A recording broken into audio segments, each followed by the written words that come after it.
Graça e paz da parte do nosso Salvador Jesus Cristo. Para a meditação, Lucas 6,46. Por que me chamam Senhor, Senhor e não fazem o que eu mando? E João 14,15. Se vocês me amam, obedecerão os meus mandamentos. Ao longo da história dos grandes heróis da fé, sempre houve um fato comum entre eles: a fé provada no seu limite máximo. A verdade é que ninguém é usado por Deus sem antes ter sua fé provada e comprovada. É como a profissão de médico: ninguém pode ser considerado apto para exercer a medicina sem antes ter sido provado e aprovado nos seus conhecimentos técnicos. Caso contrário, os pacientes correrão risco de vida. Na obra de Deus não é diferente. A pessoa que se dispõe a servir a Deus tem que estar absolutamente convicta da sua fé, para não correr o risco de fracassar e envergonhar o nome do Senhor. Quanto maior é a obra que o Senhor tem para um determinado servo, mais difícil será o teste pelo qual ele terá que passar. Se o próprio Jesus foi guiado pelo Espírito Santo ao deserto para ser tentado por Satanás, a fim de se tornar apto para consumar a obra de salvação, quanto mais os seus servos. E sabendo da dureza da prova que teria de passar, o Senhor negou o pão ao seu corpo por 40 dias e 40 noites, fortalecendo com isso o seu espírito, a fim de vencer todas as forças contrárias orquestradas por Satanás. Abraão, como pai da fé, tinha de servir como exemplo para todos que quisessem depender de Deus.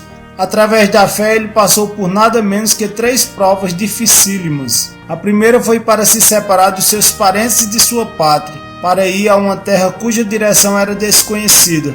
Na segunda, Deus exigiu sua perseverança para esperar o cumprimento da promessa que sua descendência seria numerosa e ele seria o pai das nações, embora Sara fosse estéril.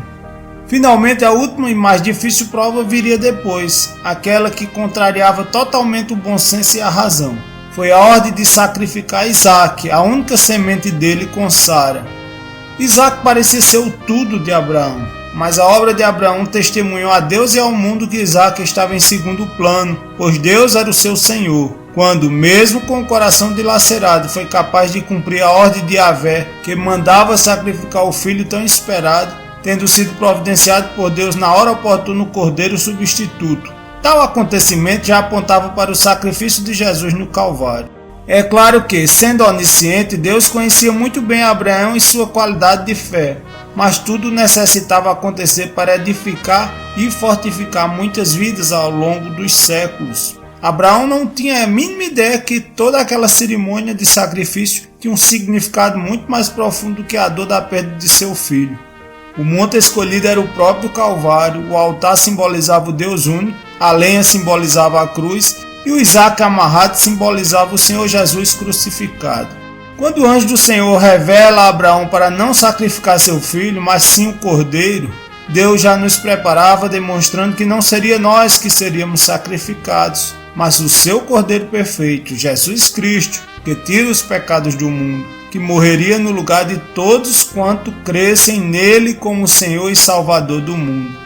Sabemos que Deus poderia permitir a morte e em seguida restaurar a vida de Isaac, mas preferiu impedir que este fosse morto, pois o importante para ele era ver até que ponto Abraão iria obedecer à sua voz. A sua obediência caracterizava o seu temor para com Deus.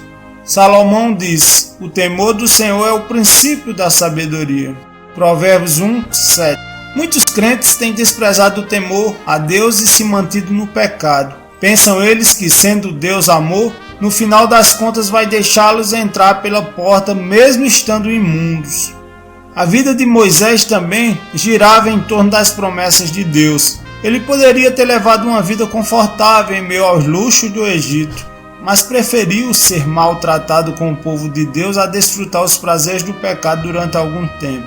Moisés procurou fortalecer a fé de outros. Veja, por exemplo, o que aconteceu quando os israelitas pensaram estar encurralados entre o exército do faraó e o Mar Vermelho. Eles ficaram aterrorizados porque o desastre parecia inevitável e clamaram a Jeová e também a Moisés pedindo ajuda.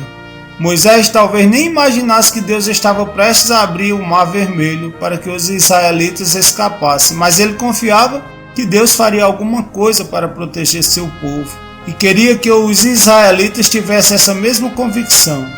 Pela fé passaram através do Mar Vermelho como em terra seca. Hebreus 11:29. A fé de Moisés beneficiou tanto a ele como a todos que seguiram seu exemplo. Vemos Moisés e o povo obedecendo ao Senhor e em seguida a glória de Deus se manifestando ao povo. Aprendamos isto: Deus se manifesta na vida dos obedientes. Quando vemos o livro de Deuteronômio, encontramos muitas vezes a palavra obedecer. Percebemos também que esta palavra está intimamente ligada à bênção de Deus. Em Deuteronômio 11, de 26 a 28, diz: Eis que hoje eu ponho diante de vós a bênção e a maldição. A bênção, quando cumprirdes os mandamentos do Senhor, vosso Deus, que hoje vos ordeno. A maldição, se não cumprirdes os mandamentos do Senhor. Segundo as Escrituras, nossa incumbência não é clamar por bênção, mas sim obedecer a Deus. Já de Deus é dar a sua bênção ao obediente. Como cristão, meu desejo sincero deve ser: como posso obedecer e agradar a Deus? Josué também será citado como um homem obediente a Deus. Ele foi o substituto de Moisés, homem de confiança, de guerra, acostumado nas batalhas, temente a Deus e obediente a Moisés.